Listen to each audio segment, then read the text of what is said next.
Hi, I'm Devon. No, wait, that's not right. Hi, I'm Giselle. Welcome to SB. Our quarterly business meeting, which will include deacon ordination, will be held on Sunday, August 7th in the sanctuary at 6 p.m. All ministry teams will be meeting for a time of fun, fellowship, and training beginning at 4:30 p.m. in the fellowship hall. This is a great opportunity to find out more about specific ministries in the church and how to get involved. Hope to see you there. School is starting soon, and that means our regular Wednesday night programming will resume on Wednesday, August 17th at 6:15 p.m. Mark your calendars now and plan to join us as we launch activities for all ages. Our last summer supper is this Wednesday. Wow, this summer has flown by. Don't miss out on the fun and food. See what's on the menu this week at menu.westb.org. It's just $5 per person with a $20 family max.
The use of the term miracle is common in our culture.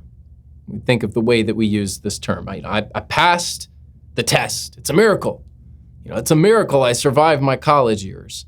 A baby's birth, miracle. A narrow escape, miracle. A big surprise, miracle. We use the term a lot. What is a miracle in the Bible? A miracle is an unmistakable supernatural event accomplished by God for divine purposes. Miracles reveal God's character. Miracles reveal God's power. Miracles reveal God's goodness. And miracles remind us that ultimately all that is good is rooted in who God is. Now, I want you to note something here. God works actively and regularly in creation, and we don't want to make the false distinction of the natural being independent of God and the supernatural being of God. God's involved in everything. You think of Matthew chapter 5, verse 45, where it says he makes the rain to fall, he makes the sun to rise. Think of Psalm 104:14. He causes the grass to grow. So God as supernatural is involved in the natural. And God works in our lives. God works in the ordinary. He does all the time. But God also does the miraculous. So let's talk about nature and the supernatural, things that are natural and things that are beyond natural. And think of science and the supernatural nature of miracles. Science and miracles are not at odds with each other. Some might say miracles can't be true because science can't explain them. Okay. Don't agree with that, but fair point. And others may say, well, science can't explain miracles because they are beyond the scope of science. And I would say, I don't know about that either. They're talking about two different purposes here. The purpose of science is to describe the universe. The purpose of miracles is to help explain why the universe is here in the first place and why you're here in the universe. And only God, through the Bible, can tell us why we're here. How does he do this? Well, you're holding one of the greatest miracles in history. At least I am. I hope you have yours. So get your Bible, turn it on, open it up. This is one of the greatest miracles in all of history. If you believe in Genesis chapter 1, verse 1, that God created, then you can believe in miracles. Some might claim that God exists and that God created, but he won't work outside of the natural, outside of nature. That's kind of like saying, I believe the author wrote the book, but there's no way the author could move a comma in the manuscript. The author can write whatever he wants to write. If God created, he can create however he wants to create. And if God is the author of all, then he controls the narrative of the world. The Bible is a miracle of inspiration. It comes from God. The Bible is a miracle of preservation. It endures forever. The Bible is a miracle of accuracy. With time, I believe science will always prove the Bible.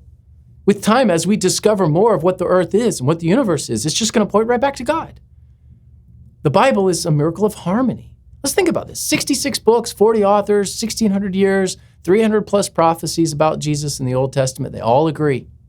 They all agree. This is a miracle of harmony.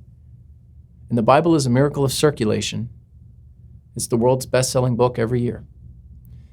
Miracles point us to God's message. That's why we have them. In the Old Testament and the New Testament, miracles were often referred to as signs or wonders. You see both of those terms. And though they're very similar, there are a few little distinctions here. A sign is an unexpected divine action, and it will appeal to understanding. So a sign is pointing to something.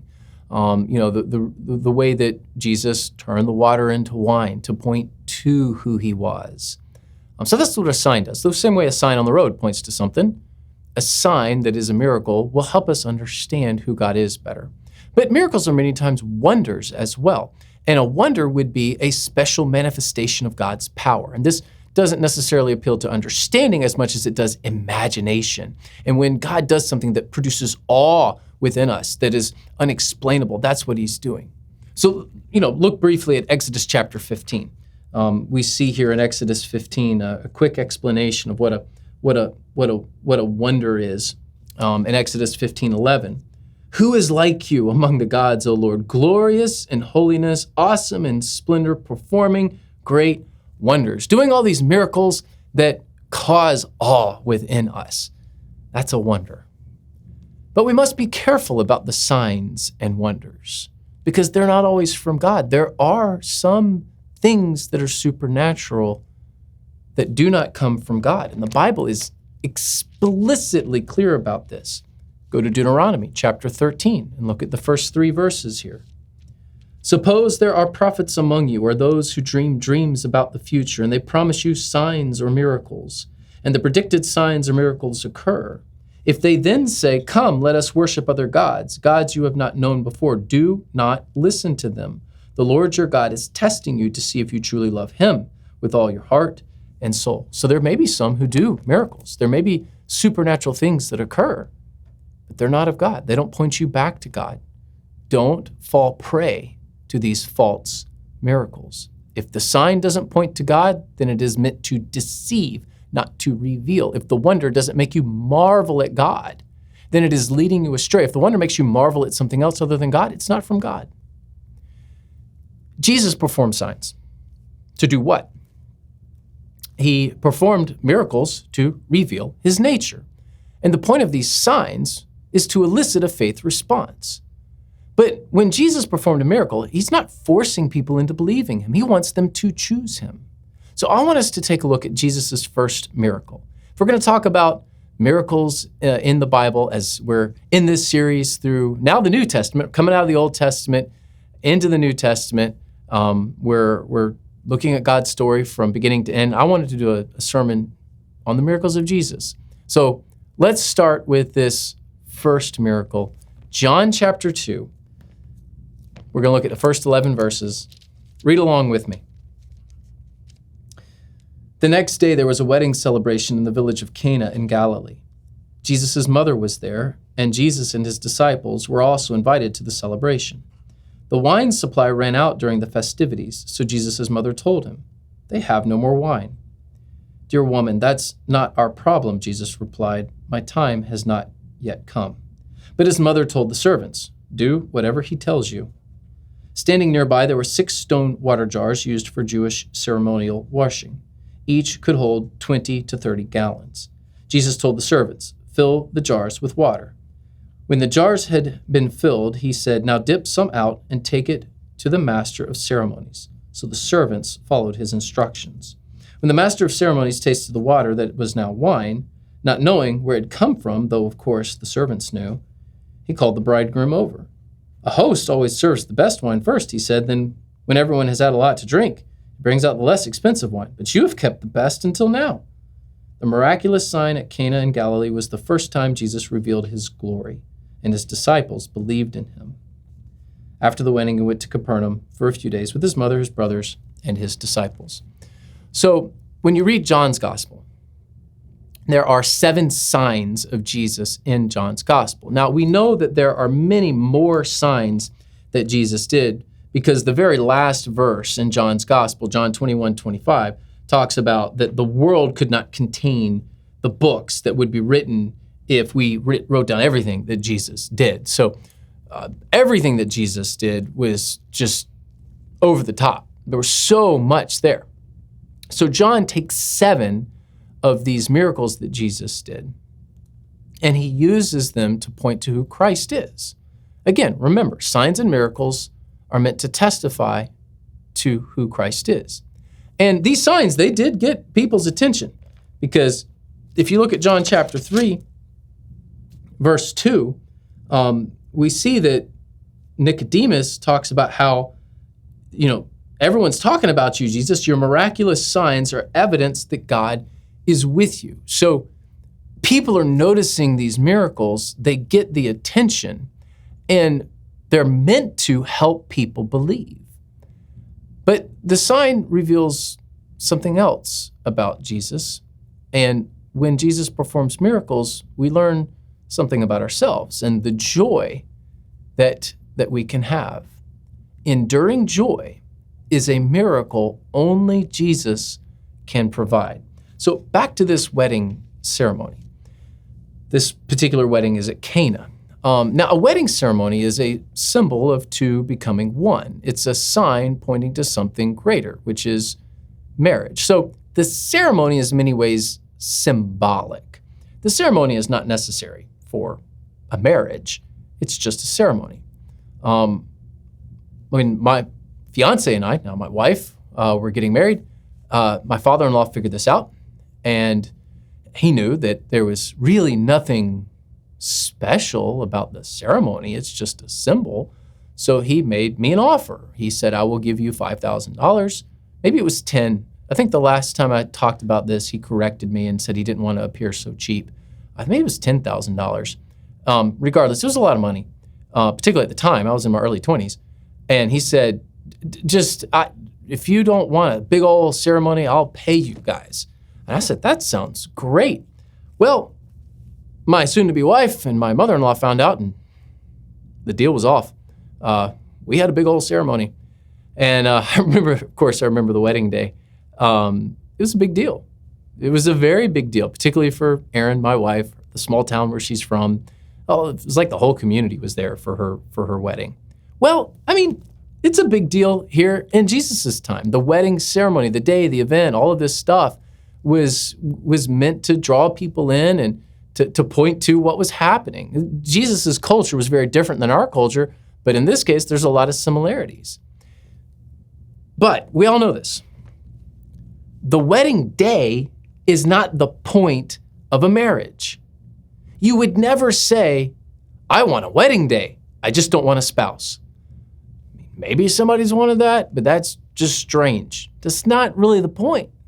The point of the wedding at Cana is, and what Jesus does there with this miracle, is what he's saying is no one party can ever satisfy a lifetime. No one event is enduring, including wedding ceremonies. That's part of the reason why we celebrate anniversaries, right? It's the one day thing isn't enough. The party cannot deliver permanent joy. In verse 3, we learned that they're running out of wine. This was a major faux pas. There would have been lots of preparation for a wedding party, and some of these festivities could go on for up to a week. It was almost like a community festival, so it was a big deal. Now, the party itself was about to become a disaster. And it would only be natural for Mary to go to Jesus and say, hey, Jesus, did you hear? Now, Mary, we don't know for sure, but perhaps a widow by now. Most likely, Joseph is out of the picture. He's probably passed on. And it makes sense for her to depend upon her firstborn son. This would have been absolutely cultural at the time. Now, Jesus' response in verse 4 is cryptic. There's this interesting exchange between a oldest son and a mom. Dear woman, that's not our problem. My time has not yet come. So let's think about this. Mary goes to Jesus, hey, they're out of wine. Jesus says, woman, I'm not ready to die yet. Why are you bothering me? Now, Mary, with knowing who Jesus was, obviously, probably used to this, looks at the servants and says, do what he says. That's a fascinating exchange. Now, first, just a quick note on the word woman here, and then we'll talk about two other keywords, hour or time and wine. The word woman is not disrespectful at all. You could use that term in a pejorative way in our culture, but in Jesus' time, it's not what's happening. This was actually a term of endearment. It's a very common title at the time. It's like saying yes, ma'am, but it's a bit odd here, undoubtedly.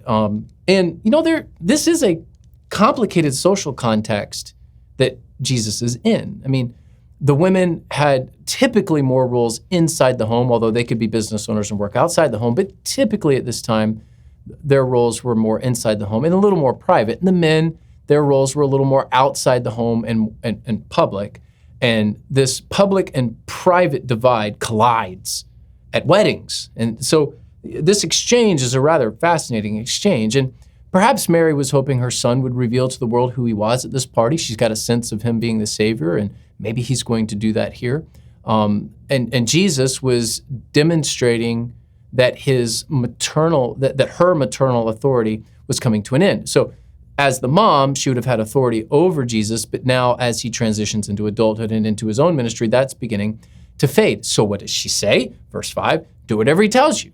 This was a recognition that she was no longer in charge, that Christ was now going to be the leader as he enters into his time of ministry. Now, at this point, the success or the joy of the party hinges on who Jesus is. Everything hinges on who Jesus is. Same for us today. Which gets us to the second key word, time, or better translated, hour. My time has not yet come. My hour is not yet here. Now, in John's gospel, that word hour or time references Jesus' death. This is the first time he uses it. John chapter 2, verse 4, where Jesus talks to his mom. He uses it several other times throughout John. And then you get to the last hour, or the last place where he says time, and that's John chapter 19, when Jesus on the cross says to John, take care of my mom. And there's only two places where Mary appears in John's gospel, and it's at the first hour and the last hour. This is the first hour. The hour, my time has not yet come. It's not the time yet. That hour that Jesus is talking about is the destination of the cross. It's his death. And it's at the cross where Mary saw and fully understood, and the son that she loved, as she realized, was bearing her sins. Now at Cana, where this wedding is occurring, Jesus knows that the party never delivers, that humiliation is inevitable, that disappointment is certain. And this is a metaphor for our lives, that whatever journey we're on, whatever destination we're seeking, apart from Christ, it will fail and it will not last. For the joy to last, for the party to continue, Jesus has to not just be at the party, but be the party. Now, some of you like to be the life of the party, and you live your life kind of moving from one party to the next. Now, you could use that word party figuratively, not literally, but maybe it is literal for you. You just like to be at the party, but you like to be the center of attention, and you move from person to person to person to person, grasping that attention, and you move from party to party. But the reason that you do that is because one is not quite good enough. You can't just have one. Others of you, maybe you're not the life of the party, maybe it's a bit more of a pity party for you. And you move from one episode of sadness to the next because you're never quite good enough. It's not the party that doesn't deliver. Maybe you think you don't deliver. The party, or you for that matter, never delivers permanent joy apart from Christ. For all of us, at some point, the wine is going to run out. The party will end. Earthly joy will fade. The signs will fade. So we move from this term hour to the third term, wine, which is a very important part of this story. Wine, in rabbinic literature, was a symbol of joy. And with the wine running out means that the joy is running out. Well, maybe some might say, well, I'm happy. There's plenty on earth to enjoy. Okay, I get that. And don't get me wrong, there's common joy and common grace, meaning that everyone can enjoy the beach. That's God's common grace. He gives good things to all people. But permanent joy only comes in the person of Jesus Christ, who is the supplier of joy. Now, why did Jesus do this sign first? Why the water into wine? Why is this his first mark in public ministry? It's because it will set the tone for all that he does. So this first miracle, this first sign, does he raise the dead? No. Does he heal the sick? Nope. Does he redeem an outcast? He does not. Does he feed thousands because they need to be fed? No. How does he introduce his glory? He brings 125 gallons of the best wine to a party. That's what he does. Why? Because the essential core of Jesus is joy. The wine was of superior quality, pointing to the superior quality of Jesus' joy.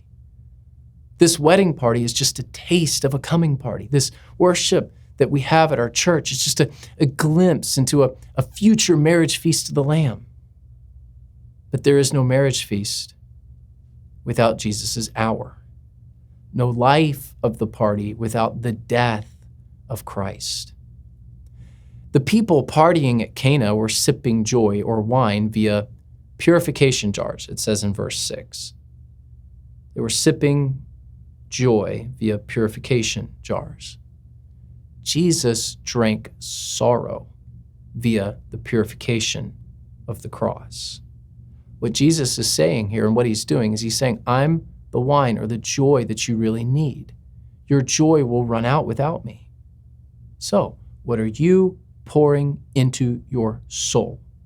The poison of sin leading to God's wrath, and this poison slowly killing you? Is that what you're pouring into your soul? Or are you pouring into your soul the purification of Jesus' blood? That's what instantly cleanses you. Whatever you think you have apart from Christ doesn't last.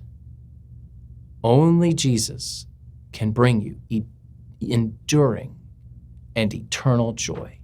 And that comes through his sacrifice and the shed blood on the cross. If you're seeking that eternal joy, you only find it in Jesus.